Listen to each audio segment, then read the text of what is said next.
1 minute, everyone. 1 minute. Good morning. It's Monday. Monday. You all know me. Mondays, it's a hectic day. I roll out of bed, get the kids ready, get the setup made. Oh, look, microphone's in the wrong spot. Here's the microphone we use. That goes right there. So here we go.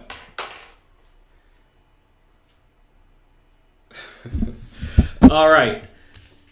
Today, we are going to talk about options. Options mean you have choices, right? You have opportunities, and you have many of them. And this is a rather broad topic, and I also don't have very long today. I can only go till about 9:30 because I have a meeting with someone who, sent me a message on LinkedIn and said, hey, you want to get together for coffee? And it turns out if someone wants to get together in your neighborhood for a coffee to discuss either the idea of becoming a potential poker player or someone who can help me with my business, or both, which is the case today, most people will say yes. All right, thoughts of firing the hijack with garbage in every hand. Probably a bad idea. Bluffing is bad. Start with good pre-flop ranges. Bluffing maniacally is bad, usually. All right, let's talk about options, and let's talk about what inspired this talk today. I play a game called Magic the Gathering. This is what a Magic the Gathering card looks like for Instagram. Here you go. This is a little creature. For everybody else, here you go. This is a creature. This is what it looks like. Nothing fancy. All right, this is just a little creature. Doesn't do anything. It's garbage. All right, then, one day, Magic the Gathering decided to print a card that looks like this. Take a look. It's sideways. You see this? It's sideways. And it does two different things. You see? It does two different things. You get to pick. So let's take a look at this card. This is Fire Ice. Fire deals 2 damage, divided as you choose, among any number of target creatures or players. So it can do one damage to one thing, 1 damage to another thing, which is actually quite good. The other half, tap a permanent, draw a card.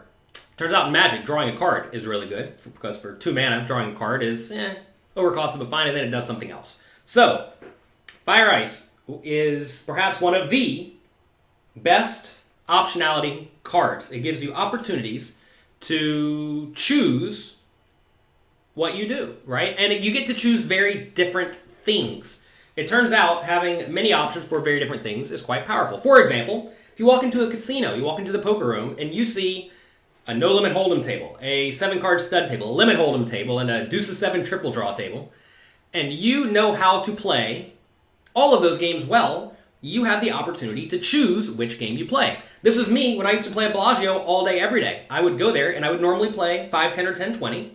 Right there, I have options, right? I'm bankrolled for both games, so I play the softest of the 2 games where I expect to have a decent win rate. But also, I would always pay attention to the limit hold'em games and the pot limit Omaha games. Now, usually they weren't great, or at least great relating to my skill set, but every once in a while there'd be a 81-60 limit hold'em game with a bunch of players who didn't know what they were doing, and I would sit down and crush it. And having that option to play limit hold'em is quite powerful. Amy Broder in the house. That's my wife. Hello. Good morning. So, there are a few problems with keeping options open. And the first is that you actually have to be good, or at least reasonably good, better than other people, at all the things that you are trying to keep your options open with. For example, I would never sit down in the Badoogie, Badacy, 7-card stud mix game, because I don't know how to play any of those games, right? I recognize that, so that's not an option for me. Why is that not an option for me? It's because I've not practiced that extensively. And that's okay. I definitely think when you are very young, you should actively try lots of things. See what you enjoy. See what you like, right? Because you don't know unless you try. My parents were very good at making me try lots of things. I played lots of sports. I played lots of games. I studied lots of stuff in school, and inevitably, it was games that stuck. Typically games that did not require much of a physical attribute, because I'm a little man. So I ended up playing lots of mental games, like chess and Magic the Gathering and poker eventually, right?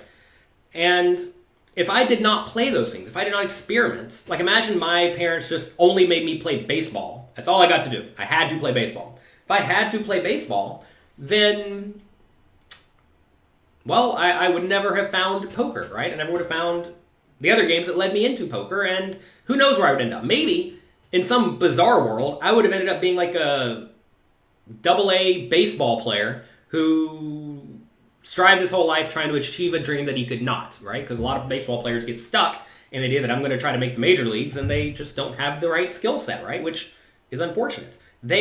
At some point, you get to the point where if you specialize, you start to lose your options, right? Because imagine you never really experiment and you only get good at baseball, and then next thing you know, you wake up and you're 28 years old playing baseball, you have no degree, or not such a useful degree, and you have no work experience besides playing baseball. That's not so good, right? So you want to make sure that you do your best to keep your options open. And an easy way to do that is to experiment with when you're young, and then don't super specialize, right?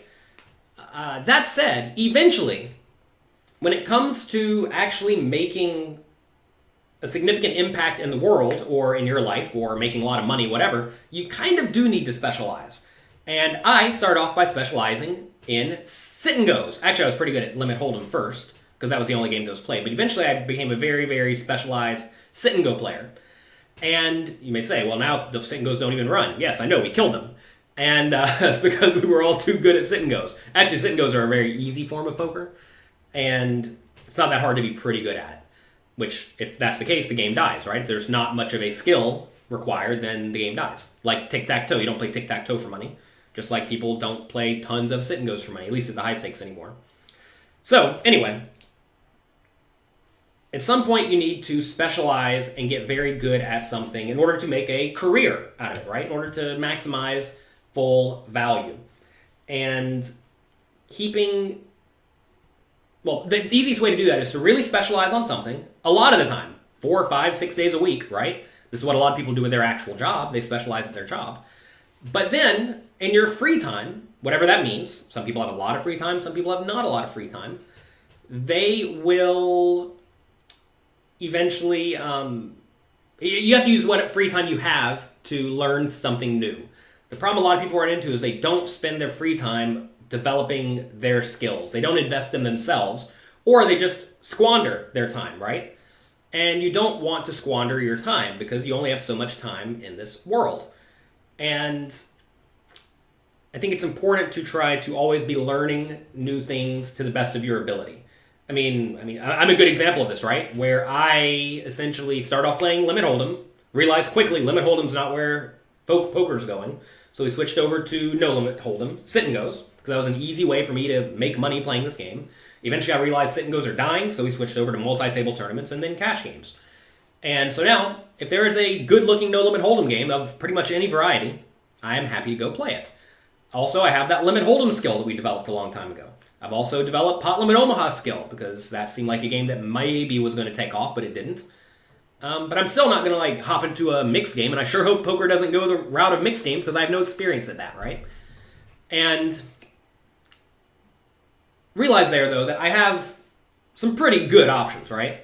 I definitely do not foresee No Limit Hold'em going away, so I specialized in that game. I had the foresight a long time ago to play games that I thought had a future. Whatever you are specializing in, if you want to make it your career, which may or may not be the case, you want to make sure whatever you're getting into has a future. Like right now, we see driverless cars taking over, right? I would not suggest any of you spend your time getting really good at driving vehicles, because that's probably going to go away.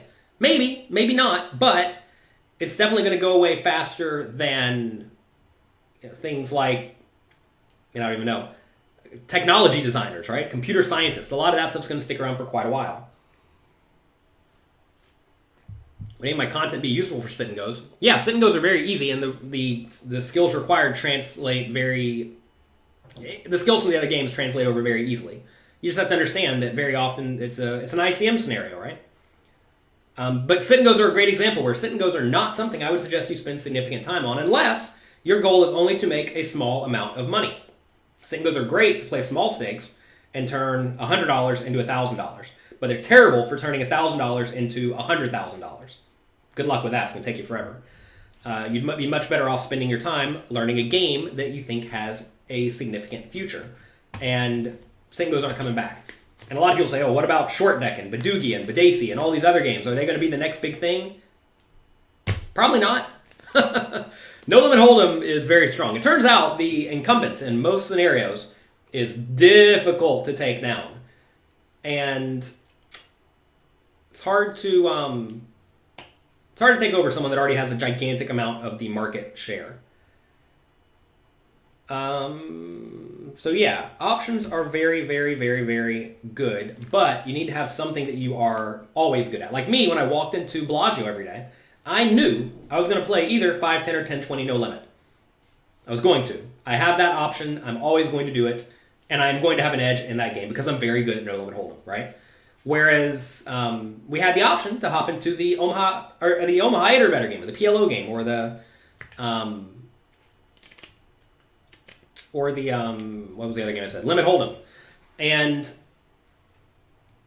if I was not good at no limit hold'em, what would end up happening is I would show up to the casino and only playing good games, which may not happen very often, right? There were always some players, like lurkers, who would go there and they would just kind of like walk around the room looking for a good game. And when they spend half of their day walking around the room, they don't necessarily get to play, right? Walking around the room is not producing value, or at least not significant value. And to be fair, maybe they think, hey, if I walk around the room and only take the absolute best spots, maybe I make twice my win rate. So maybe that's better. Who knows? But I don't think so. I think you typically want to have a game you can just sit in and then observe the rest of the room, right? And just sit there and print your even 5 big blinds per hour in whatever game it is. So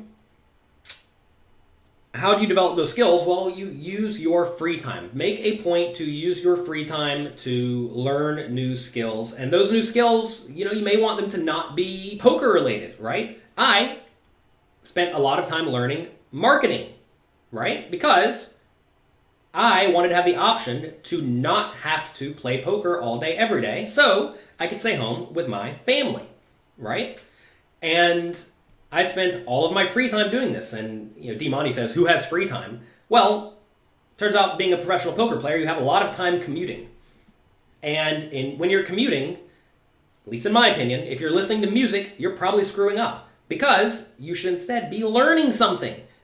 I can't remember the last time I just sat and listened to music. I'm usually listening to podcasts that are teaching me something. And now I'm pretty good at internet marketing. And I know how to try to get a message across in a way that is positive, productive, and educational because I've studied a ton. And it's important to study a ton, right? And if you are essentially taking the time you have and squandering your time, that's not good. I think a lot of people don't quite recognize how much free time they actually have, or at least underutilized time. Like in the gym is another example. If you have time to get in the gym, I'm always listening to podcasts there. I see some people listening to music and watching nonsense on TV, and that's okay. Look, I get it, that it's fine to spend your time doing what you want, but 10 years down the road, when I have listened to, or call it study, it's not great study, right? Listening to podcasts is not the best study. But if I've spent 500 hours learning about something, and you spent 0 hours learning about something, who's going to be better off, right? Delayed gratification is very, very important. Many people love Short Deck. Many people love lots of games. Just because people love a game does not mean it's going to thrive or take over. Shay says, you played my dad heads up in a bounty tournament. said he was your dad and that you like to watch my stuff on YouTube. Pretty cool. Yeah, my dad took, second place. I think apparently Shay and my dad chopped a bounty tournament yesterday or the day before, something like that. So good job, good work. All right. People budget their money, but they don't budget their time. Write a time budget. Yeah, figure out where you're spending your time. It's very, very important. How do you get Canadian dollars from US dollars when buying into a Canadian event? I talk to my friend and say, hey, I have some Canadian dollars. You want some American dollars? And somebody will say, sure. That's what I do. You could also just go straight to the cage and take your American dollars, and then you'll pay some VIG to transform it. It's not that big of a deal. Do I think a book from 2007 is still applicable, especially describing a game that's not played much? It's probably fine. It's probably not great. It's probably fine. The problem with books is that they all age a little bit. I don't really remember the Colin Moshman Sit and Go book. I think I just remember thinking it was fine back in the day. So I don't know. Don't have a good answer for that. Also, Louis Philippe. If Louis Philippe's here, congrats to Louis Philippe. We are backing poker coaching students every month. We've been backing a few people. First month, we backed James. He cashed in a tournament. We backed Louis Philippe yesterday. He played day one of a Party Poker World Poker Tour 500 that we bought him into online. He made day two. He's in the money. And congrats to him. We also had Mitchell, who played run-it-up Reno, but he did not cash. So, bummer. But that's okay. So, we're 2 for 3 somehow. That's pretty lucky. I don't know if I should go here because it's going to sound almost like hokey. But it's really weird. Whenever people are playing for pride and for community, seems like they do way better than when they're just playing for themselves. For example, we put 2 out of 3 people into tournaments where poker coaching is backing them, and the students rally around them and give support. It turns out they do pretty well. Obviously, 2 out of 3 is a tiny sample, so you can't definitively say that's a thing. But having support is very, very interesting. So yeah. How would you rate your poker content to that of Raise Your Edge? Raise Your Edge has almost no content. That's the problem there, is that they have a short, concise course that is good. It's good. Super expensive. So if you want to pay a lot more money for way less content, then that's probably for you.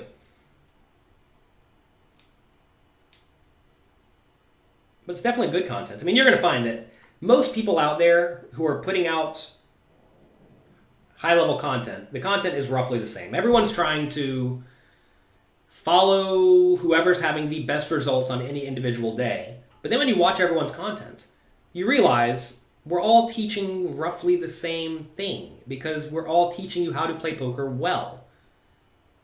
Right? I mean, watching, even like name the best player in the world, whatever they're doing, they may have a thing or two they're doing differently, but it's not like it's going to be something that adds a significant amount to their win rate where they just start crushing. Usually the crusher of the day is just running hot. I mean, I used to win every tournament I played like 8 years ago, and I was running hot, right? You look at like Justin Bonomo. He was interviewed recently saying, "How are you winning? How are you running so well? How are you winning all the tournaments?" It's like I'm winning all my flips, and it is true, right? He recognizes this, and the general public does not recognize this. They think that the person who is crushing today must be doing something drastically different, whereas in reality, they're playing good, fundamentally sound poker, and then they're adjusting whatever their opponents do wrong, which is exactly what I teach. It's what Raise Your Edge teaches. It's what all the good sites teach. I tried to answer any possible question you could have, which a lot of people do not do. And it's important to recognize that a lot of poker coaches don't want to devote their life to teaching people to play poker, right? Which is fine. There's nothing wrong with that. And you have to ask, do you want someone who is devoted to helping you succeed long-term, who, answers your emails, replies to your comments, does morning shows with you Monday, Wednesday, Friday to answer your questions, etc., etc. And that's what I look for in a coach. I don't necessarily want someone to give me 8 hours of videos and say, here, take it, see you later. But that's what a lot of people do want, and that's okay, right? Let's see, are we still looking to stake poker coaching members? Yeah, every month we're staking poker coaching members. So that's what we're doing. All right, options. So a lot of people think money equals power. But what does money get you? Money gets you options, right? It's important to recognize that a lot of the thoughts that people have are short-sighted, right? Having money allows you to do other things, right? This is why, people say cash is king. Why is cash king? Because if an opportunity comes up you have the option to take advantage of it, right? You have options. And it's very important to not tie yourself down to something prematurely. Because what happens to a lot of people is they end up getting stuck in a scenario where they don't really know what to do. A good example is to say you have $1,000 for poker education. You're going to devote that amount of your money to poker education. Unless you know what you are getting for $1,000 is highly beneficial, I would suggest you try lots of things. See what works for you. See who you vibe with. See who you like, right? And what some people do is they just go for the first thing they see. They buy it for $1,000. Then they realize, oh my God, I could have gotten better stuff cheaper. Because they didn't do research. They closed off their options. In angel investing, this happens all the time. So many people, they will get into angel investing. They'll find something they think is great. And let's say they devote $50,000 to angel investing. They will put $25,000 in the first thing they run into without realizing, oh my God, I just cut my bankroll in half and now I have almost no options. That's a big mistake. It's a big, big mistake. And people are always looking to get rich quick, get smart quick, whatever it is, without fully recognizing that it takes time to get good. Time, used wisely, will also give you options. So money gives you options, and time gives you options. And that's a great thing for a lot of you young people out there is that you have lots of time. You should be trying everything. Try lots and lots and lots and lots of things. And you'll find stuff that you enjoy. Now, it is important to realize just because you enjoy something doesn't mean it's a viable option. Here's a Magic the Gathering card called Cryptic Command. It lets you do 2 out of 4 things. Counter target spell, return target permanent to his owner hand, tap all creatures your opponent controls, or draw a card. There it is, signed by the artist. He's no longer with us. So yeah, this is a card that's actually overpriced. It costs 4 mana. In reality, each of these options should probably only cost 1.5 mana each, so 3 mana. So you end up paying more for optionality. Same thing like this Fire Ice here, right? Same thing. Each side of this card, probably worth about 1.5 mana, but you pay 2 for it. You overpay for options. And having the options available, like, it's fine to pay for the option. I mean, what is options trading, right? Very often you are paying to potentially buy or sell a stock in the future because the option has value, right? And I think a lot of people get in their minds that options are not valuable, but in reality, they are perhaps the most valuable thing you can have. And you personally develop options by investing in yourself, by spending time getting good at many things. For example, a lot of poker players, they go to the gym a lot. They only do 2 things. They go to the gym and they play a lot of poker. What a lot of them have started doing, especially if they're not really crushing poker, is they start learning to teach people to get in shape. So while they're working out, they're going to do it anyway, they're also learning to work out, or learning to teach people to work out, right? Also, you'll see people who play games on their phone. If you decide you have to play a game on your phone because you enjoy playing games on your phone, play a game that teaches you something. Play a game that teaches you coding, or a language, or poker, or whatever, right? Instead, a lot of people play mindless games that teach them literally nothing. So make sure that you are investing your time learning things that will help you long run. You have different strategies for different stakes in live poker. I have different strategies for playing against different players in live poker. And people play differently at different levels in general, but the idea of I play 1, 2 different than 10, 5, 10 doesn't make sense because what if the game is just the same players with different stakes, right?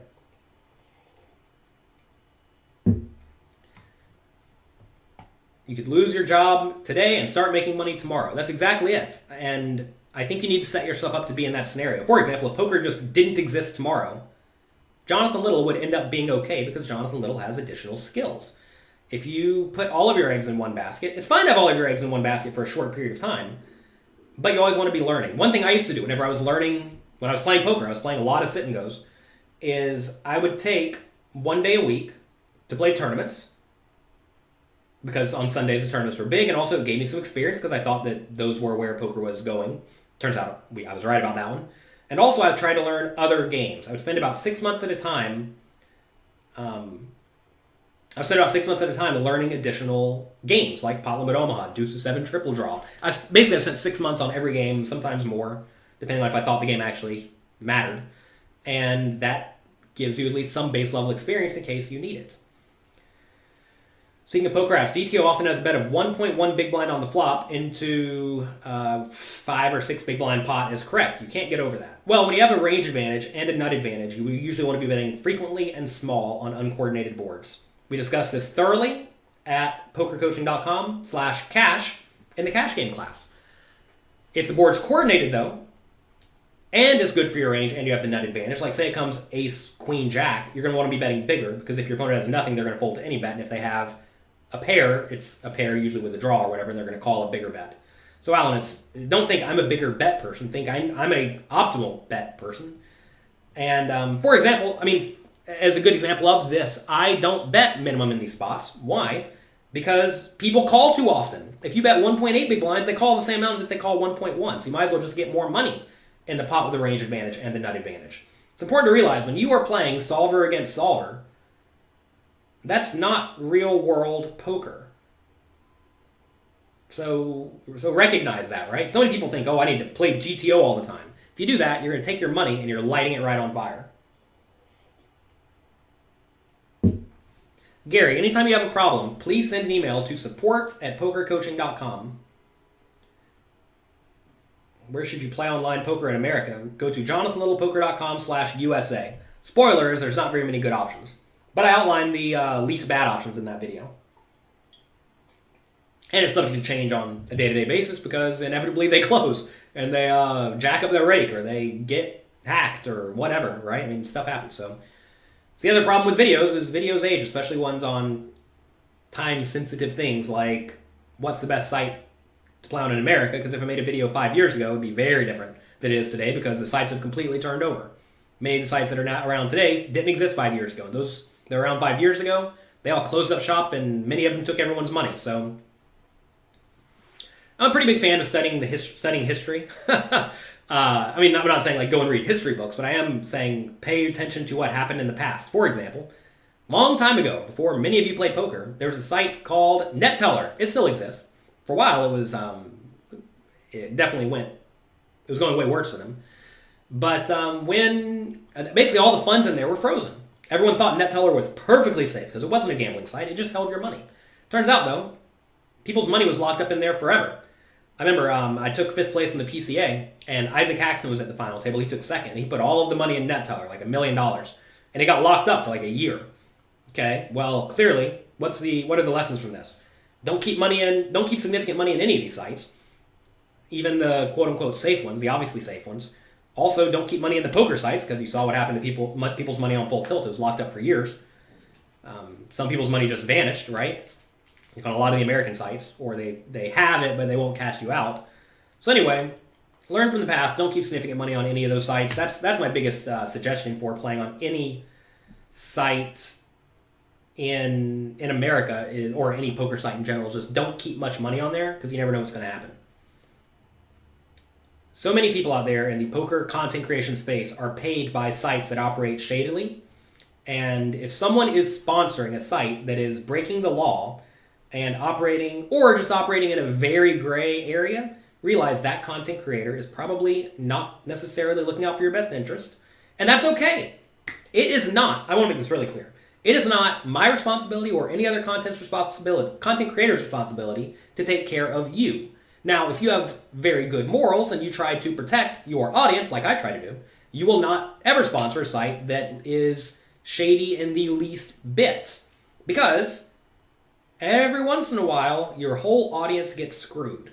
And I do not want to set all of you up to get screwed one day, which is why I'm not sponsoring all of the various sites. So please, please, please keep in mind that when you are learning from people and studying from people and watching educational content or entertainment-based content, right?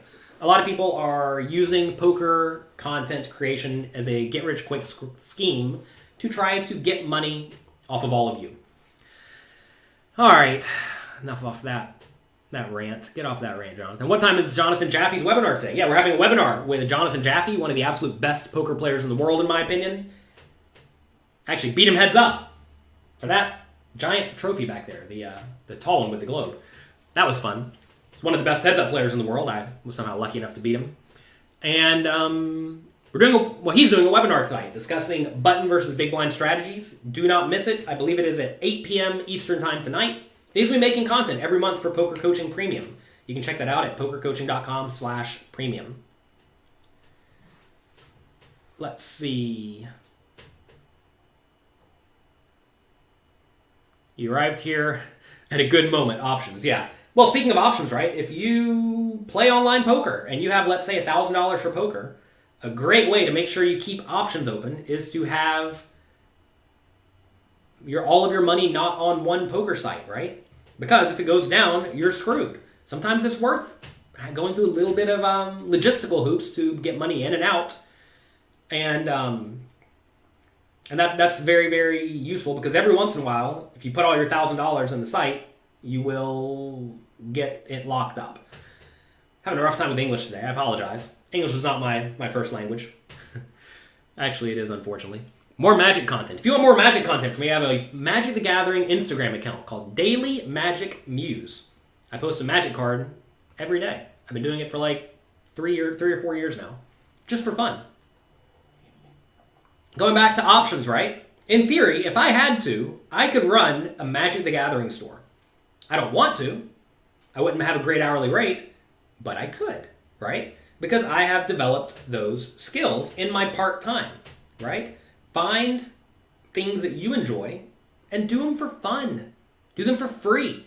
A lot of people, so I'm part of the D&B Poker Publishing Company. We published all these books back here and many more. And people come to us with book ideas saying, hey, I want to write this book. And if you have no writing experience and you have no real references, it's hard to give anyone a book deal because you don't know if they can actually do it, right? And if you want to write a book, write the book without getting paid. Realize that you're allowed to write the book in your part-time, right? If you write the book in your part-time, eventually it'll get done. And inevitably, when it does get done, you can then go to the publisher and say, look, I have this book. Would you like to publish it? And then, if it's good, they'll publish it. If it's not good, well, they'll usually give you constructive criticism and tell you to go fix it. Shadow says, I caught you off guard. What's my Instagram Magic account? Daily Magic Muse. DAILYMAGICMUSE. I like fun, signed, altered, unique cards. Cryptic Command. Just sitting in my box over there. Signed by Wayne England. He passed away a while back. I love signatures on Magic the Gathering cards because it makes them unique. People do good work, good art, and I like it. Don't know why. I don't know why, but I like it. All right. I have to go meet someone for coffee. Hope you all have a great day. Can I do a webinar or class on bounty hunters? I'm a poker player. I'm not a bounty hunter. I don't know the first thing about hunting bounties. That said, I do have a chapter by Cavalito, who absolutely crushes progressive knockout tournaments on the online sites. And he has a chapter coming out in my next book that'll be out in July on the difficult thing of figuring out the value of a progressive knockout bounty and then going from there. Essentially, though, what's the formula? There's a formula to figure out the value of a bounty across based on all the chips in the tournament. In a regular tournament, though, with regular bounties, like say the bounty is, I don't know, a third of the buy-in. What you want to do is you essentially want to take your stack and make it into 3 separate piles, right? So let's say they start with 10,000 chips, and everybody has say it's $1,000 tournament, 333 bounty. you'd have a 333 bounty, 5,000 chips, and 5,000 chips. So that means the bounty is worth 5,000 chips. So if you can collect the bounty, it's worth 5,000 chips. There you go. Easy. Send you on your way. That's the answer to that. Play attending the Rock and Roll Poker Open. Nope. I'm going to the Bahamas, the Party Poker Caribbean Poker Party. Oh, I also have a few giveaways coming up. We have one right now for a Card Player Poker Tour $1,100 buy-in tournament. You can find information for that on my Twitter page at Jonathan Little. Also, we're going to be giving away 1% of all of my multi-table tournament action at the Party Poker Caribbean Poker Party. Probably going to be playing, well, I will be playing multiple $10,000 tournaments, maybe the $25,000, probably, maybe not, we'll see. Lots of side events, and we're going to be giving away 1% of all of that action to one of you. That'll be coming up in the very, very near future. So we have lots and lots of giveaways. We're giving away, or we're backing poker coaching members. If you're a poker coaching member, make sure you apply to be backed in these tournaments. I love giving all of you money to try to spin it up and give you good opportunities, right? I want to give you options. And I want you to have fun. I want you to enjoy yourselves. I want you to have a good time. And I want you to learn a lot in the process. All right, my alarm's going off. I have to go. Have a great day. Enjoy yourselves. Be nice to someone. Do good work. And I will talk to you again on Wednesday. Also, do not miss it tonight. The webinar with Jonathan Jaffe is going to be amazing. I am making a point to bring you world-class poker players who normally don't talk strategy in public at all, but who I know are great at actually playing poker and teaching poker.